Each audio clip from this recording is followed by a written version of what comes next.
in it. This also feels dry too. Obviously, this mostly aborted, so that's I wouldn't even dry this down. I just remove it. What causes that? This? I believe it's just stunting. Okay. It could be. It's probably a mixture of fertility and water. Could be crowding too. But it did pollinize. It aborted early on. And up here, it even looks like even these it pollinized most of the year. But it was stunted from the get-go. I don't like to transplant corn for that reason. I was just stunted. Corn is but when you don't have a lot of seed, you have to start.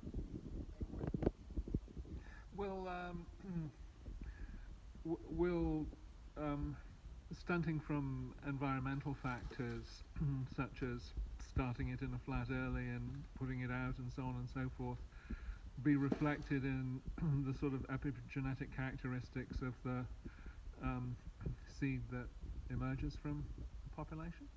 Wait, say that again? So if I stunt a corn plant, Oh, on purpose? no, say it just happens because of environmental factors, but because, say, I raise it in a flat as distinct from seeding directly, is there a tendency for that stunting to be then carried forward as a characteristic in the seed, or not? Oh, I don't think so. Yeah. And also this, like the plants that come out of that, the plants that can still produce out of stunted conditions. Yeah. That's also a genetic selection. Yeah. It may end up. It will end up over time, like however we cultivate plants, the plants will adapt to that cultivation method. So if you're transplanting corn will eventually adapt to that. So it'll adapt to have roots that are more adventitious to after transplant from the module, or they'll have higher drought stress. Yeah. They will have smaller root systems because anytime you're growing, saving seed through time in pots, you'll select for smaller, more compact root systems, which is not necessarily a good thing. No. Does it have an epigenetic effect in the future? What epigenetic effects does it have in the future? I mean, I don't know. Yeah. You can assume it probably had some. Yeah. Yeah. Okay. All right. That is a pretty one.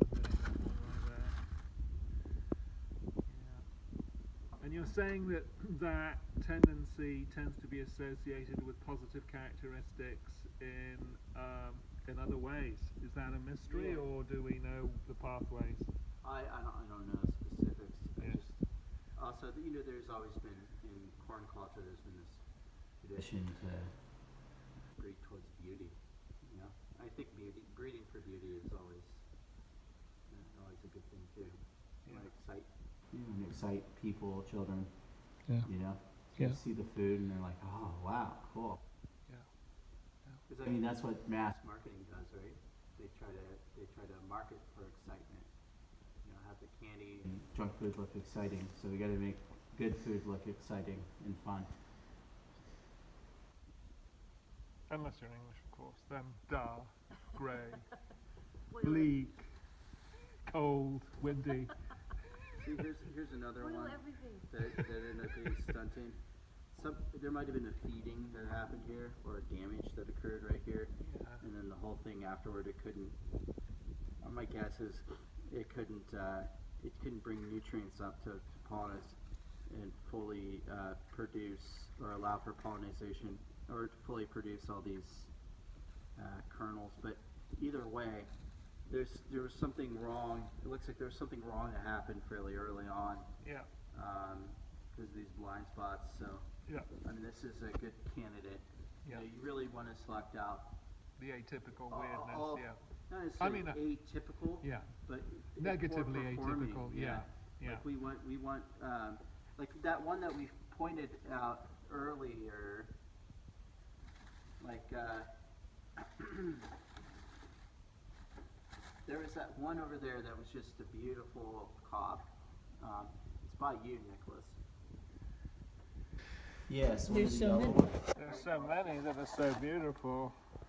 That one's a good candidate. But Yeah. cobs like this, that they're fairly uniform.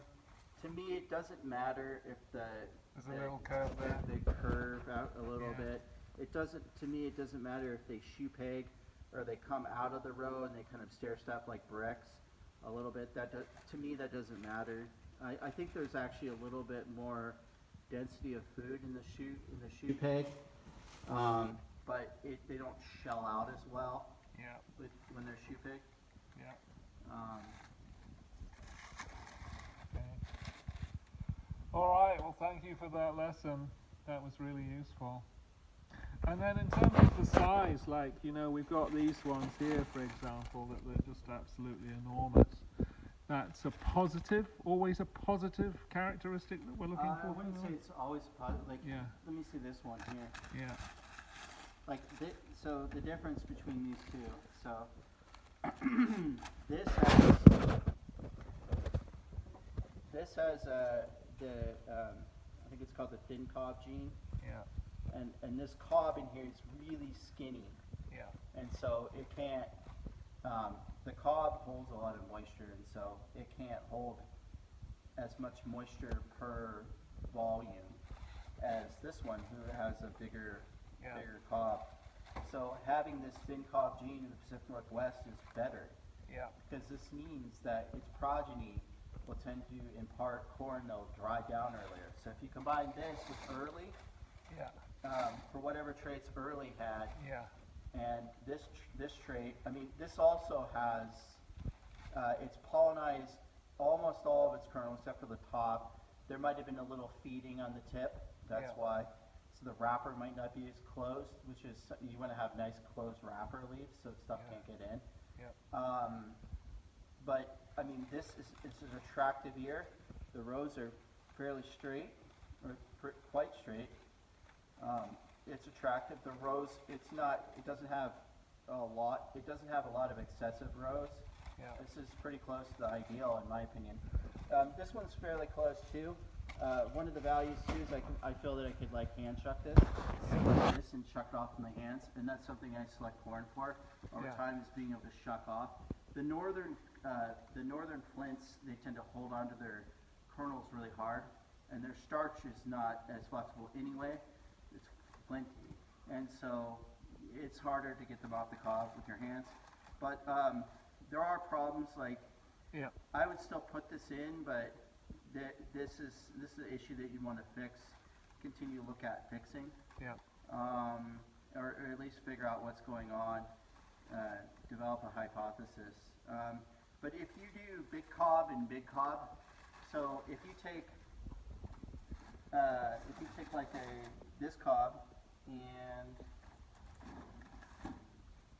we wouldn't want this part. Oh, when I often break off Yeah.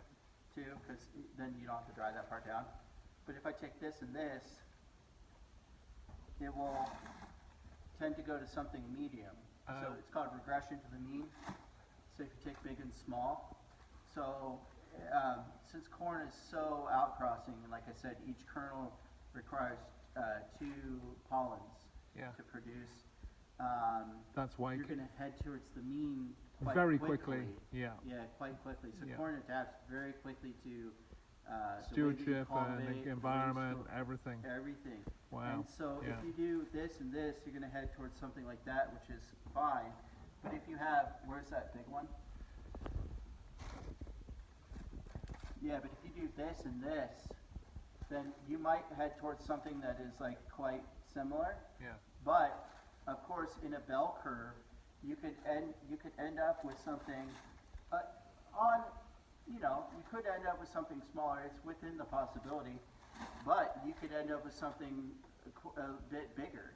And if you keep selecting for bigger, bigger, bigger, in this climate, you're going to end up getting a bigger cob. And the other question is like, when it's bigger, is it bigger because it has a bigger cob, Yeah. or is it bigger because the kernels are bigger, or that it has more rows, or that it's longer. Why is it bigger? So that's the other thing that you want to ask. So not just having big corn, you want to know that it still dries down. And if you have something that is not drying down well in a more challenging year, then you ought to select off some of that. Okay. Or if you have backstock from the previous year, then you would just select the stuff in the poor season that actually performed, and then eat off everything else, and then take that precious seed and the seed from the previous year or the previous years, and put that in the field, and put the previous year, a row of the previous year,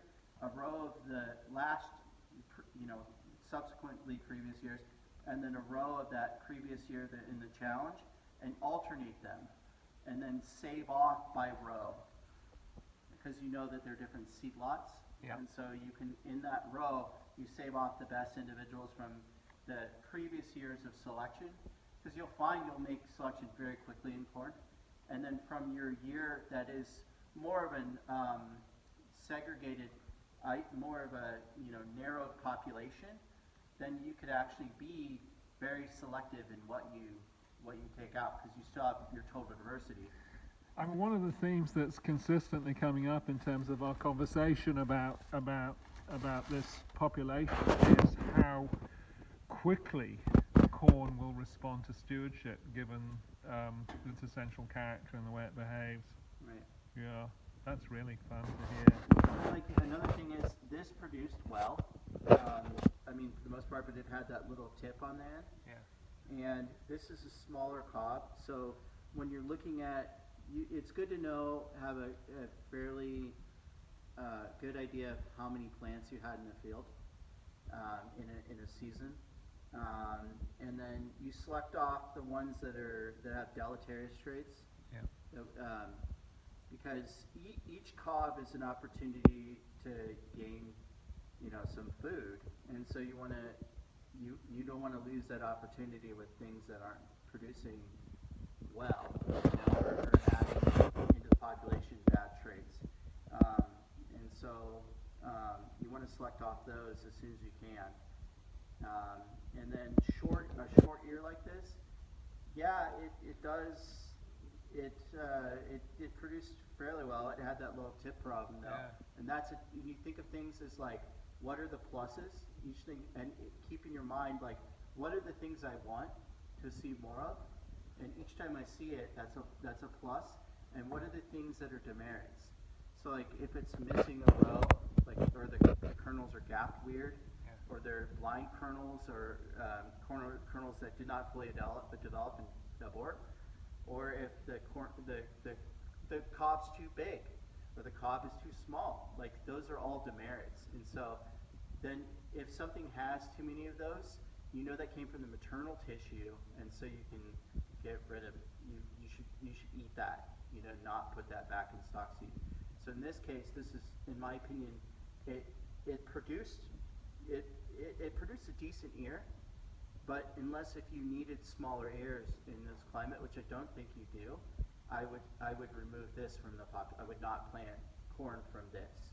Because of the fact it's short, and because of the fact that this top ear, for whatever reason, it aborted and stopped developing kernels. So now, I know that it's one of the fastest corns I ever tried down in California. The name escapes me. One of the reasons it was fast is because the cobs were tiny for the most part.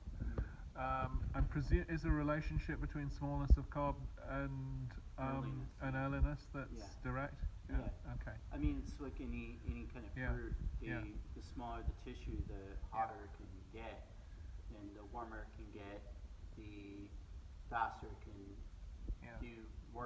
make work products of photosynthesis happen.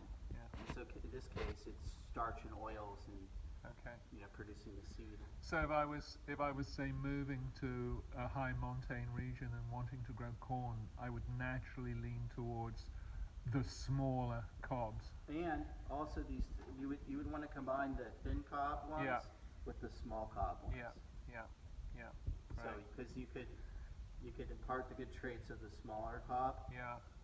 And some of the other traits that this cob has, and the good traits the long cob has. Now, presumably there's a fair degree of genetic elasticity in this mix. It's been well stewarded by someone we know and respect, and originally, did it come from Carol originally?